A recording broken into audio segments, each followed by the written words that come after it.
Did Americans try to pull a coup in the Democratic Republic of Congo? So claims the army in the Democratic Republic of Congo. It points at the dark events that unfolded on Sunday in the capital, Kinshasa.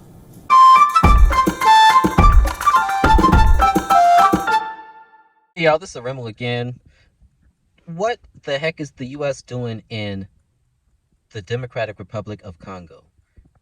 The DRC is having enough issues. They are home to over 20,000 United Nations troops right now with this issue with the M23. And now here comes some more BS.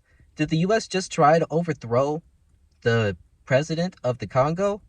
Or is something else even more sinister going on? What is going on? Check out this clip.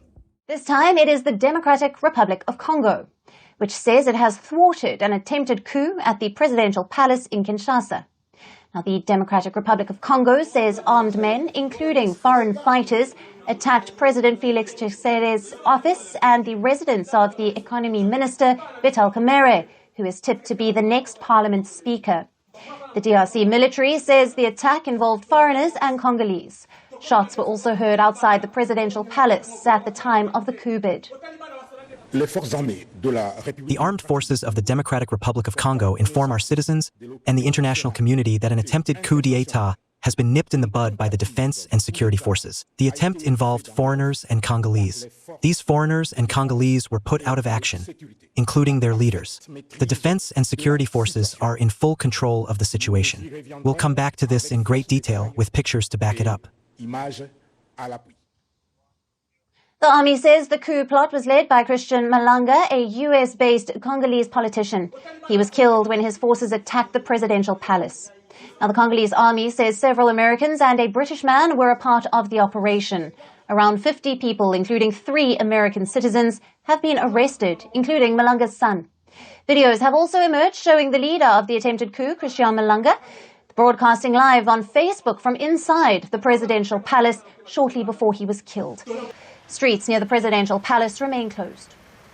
We saw on social media, on TikTok, soldiers dressed in military uniforms with the insignia of the Zaire flag, shouting New Zaire, New Zaire. What surprises us is that the palace of the nation has a lot of presidential guards, but these people accessed it easily and were well armed. However, until now, we don't know exactly what happened. We are waiting for official information on national television. We are already in mourning because of what is happening in the East, but now people are dying as easily as chickens in the capital. We don't even know who these people are. What is happening in the country is not right. The palace of the nation has always been very secure. How did they get there? President Felix Tshisekedi was re-elected for a second term in December with over 70% of the votes. The parties backing him won around 90% of the seats in the parliamentary elections. But Tshisekedi is yet to form a government some 5 months after the elections. We have with us David Otto, the Director for Geneva Center for Africa Security and Strategic Studies, who is joining us live from Abuja, Nigeria. Thank you for being with us. This is more of a demonstration of the coup pandemic that Africa has been experiencing, the Sahel, DRC, Congo itself. This is the 8th attempt, in terms of a military coup d'etat, 2 successful coup d'etats in the 1960s. So it is a very worrying situation, especially as you mentioned, that DRC is still bedeviled by the crisis in the eastern part of DRC. The conflict that they have with Rwanda. Of course, this is not a conventional conflict, but some kind of a Cold War.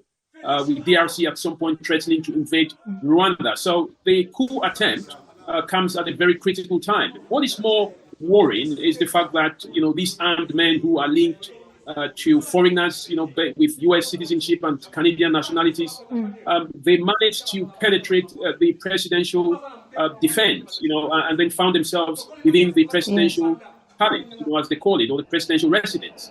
It shows, that there was some level of violence, that may have been used. Otherwise, perhaps some level of compromise within the presidential guards.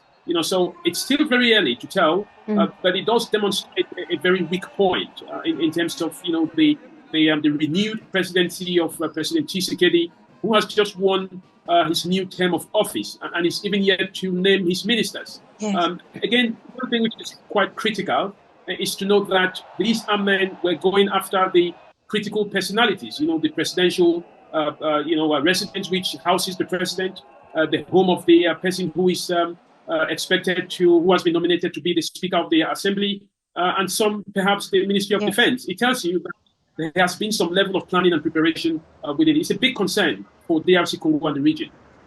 Yeah. So as you can see, it's multi-layered right now. I really don't know what the hell is going on with this, because it almost could be like a double bluff scenario where, as this next person's going to describe, one is in on it, one isn't, and it's really to boost the person that they are allegedly attacking. You never really know with these folks, especially when the United States, Belgium, and France, the traditional colonial powers, and their junior brother are involved. So, I mean, check this clip out. Military there saying that it foiled a coup, which appears to be true based on the fact that a bunch of dudes were kind of shooting up the presidential palace and live streaming it.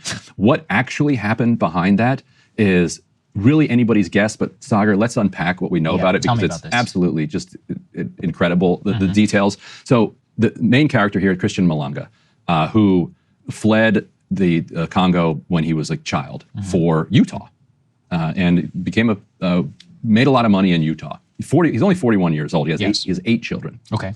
He went back about 10 years ago to try to basically launch a political career in Congo, failed, did a couple weeks in prison after that failure, and then managed to get back to Utah, which is where the story could have ended instead. Yeah, but it didn't end there. And so out of nowhere, you've got this Christian Malanga guy who, with a handful of other armed men, first they go to basically the home of the incoming Speaker of the Assembly, and they shoot that up. One of the assailants is killed. They're live streaming all this on Facebook. Live on Facebook. A couple guards are killed, and then Malanga says to the camera, he says, "Felix, we're coming for you next." And Felix is the head. Felix Tshisekedi is the president of Congo. So this is early morning hours, so they march or drive down to the presidential palace, and they start to shoot that up too. He's never there. The president of Congo is never there. He lives far away. He's very, very rarely in there. He wasn't there at the time. None of these are the power centers. None of these are the power centers. Like this, it's not an army base. It's not a radio station. It's not anywhere where you would need to actually take control in order to gain power. They're very quickly arrested. It's a pitiful coup attempt, and Malanga is killed. They say resisting arrest. So we don't know exactly what happened at that point. We don't know if he was actually resisting arrest, if he was just summarily executed after getting captured. His son, it was successfully captured, Marcel, as were two of these Americans. So the Congolese military puts out video the next morning. U.S. citizens. Saying, with U.S. passports. Saying, look at these guys. Yeah. Like, Who are these spot entrepreneur. Now, let's get into the different theories on what is going on here, because clearly the idea that a handful of people with assault weapons were going to take over Congo by attacking these residential areas that had, even if they take them over, then they're just holed up in a house and they would be finished off by the morning. So there's a couple theories. One theory is that Malanga had a bunch of allies within the opposition who betrayed him at the last moment and said, there's like this guy, we're not doing this. I'm not so sure about that theory.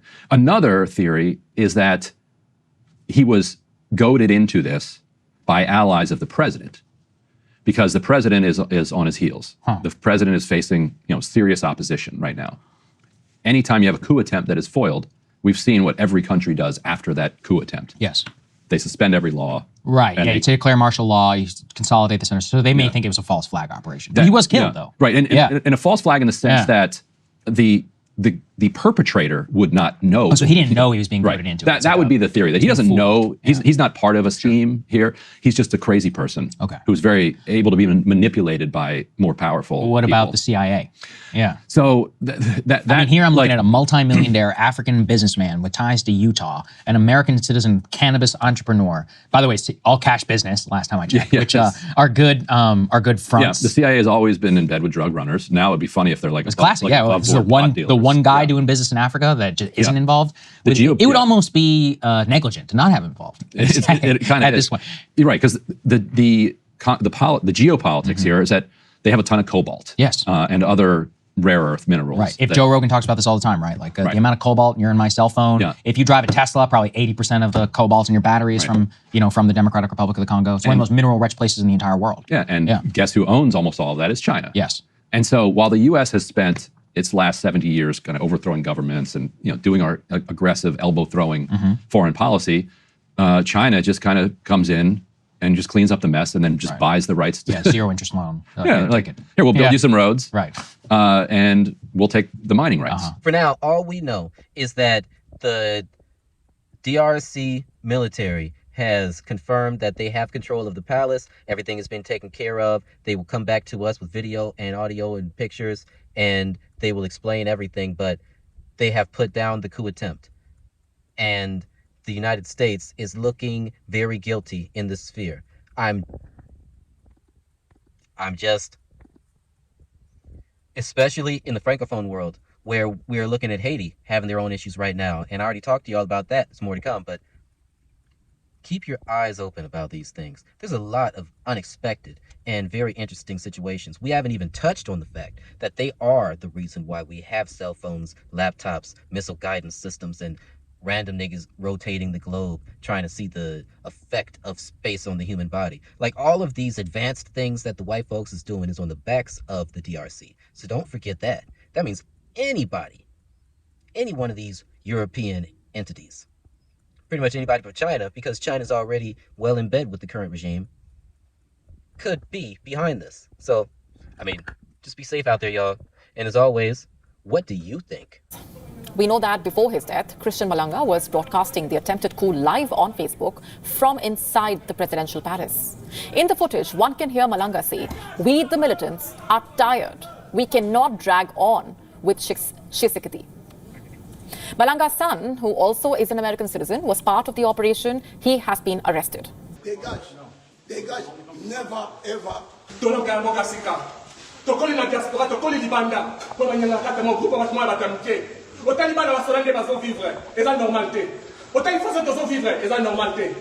Felix, you out! Felix, dégage, you out! Number 3, authorities say there were several attackers of multiple nationalities. 40 have been killed, 4 have been arrested. Among them was a British citizen. Also 3 American citizens. Like we told you, Malanga's son is one of the 3 American citizens. And what exactly has America said? Interestingly enough, the US ambassador to the country has not denied or raised questions about the involvement of American citizens. Let me read out for you what the US official has said. "I am shocked by the events this morning and very worried by the reports of American citizens allegedly being involved. Rest assured that we are cooperating with authorities to the fullest extent possible as they investigate these criminal acts and hold accountable any American citizen involved." What do you think? Leave it in the comments. Like, subscribe, and I'll see you at the next one. Peace. Bye-bye. This is the part of the world where this is all happening. It's mostly a landlocked country. It's surrounded by the Republic of Congo, Central African Republic, South Sudan, Uganda, Rwanda, Burundi, Tanzania, Zambia, and Angola. Democratic Republic of Congo is rich in minerals, but the resources have not translated into progress for the 100 million odd people who live in this country. And why do you think that is? Conflict, corruption, poor governance. The country's natural resources mostly lie in the east, which also happens to be the part of the country where violence is raging. Clashes have intensified between the army and the rebel group that goes by the name March 23 Movement, or simply M23, which is believed to be backed by the government of Rwanda. In the past, Democratic Republic of Congo has fought multiple civil wars. The Second Congo War was fought between 1998 and 2003. It left over 900,000 people dead. How have the people of Democratic Republic of Congo reacted to the news of the attempted coup? Some have expressed shock. Many are asking some serious questions. For example, how exactly did the attackers manage to enter the presidential palace, given that the property is heavily guarded? Authorities in the country have said that they will be getting back with more details.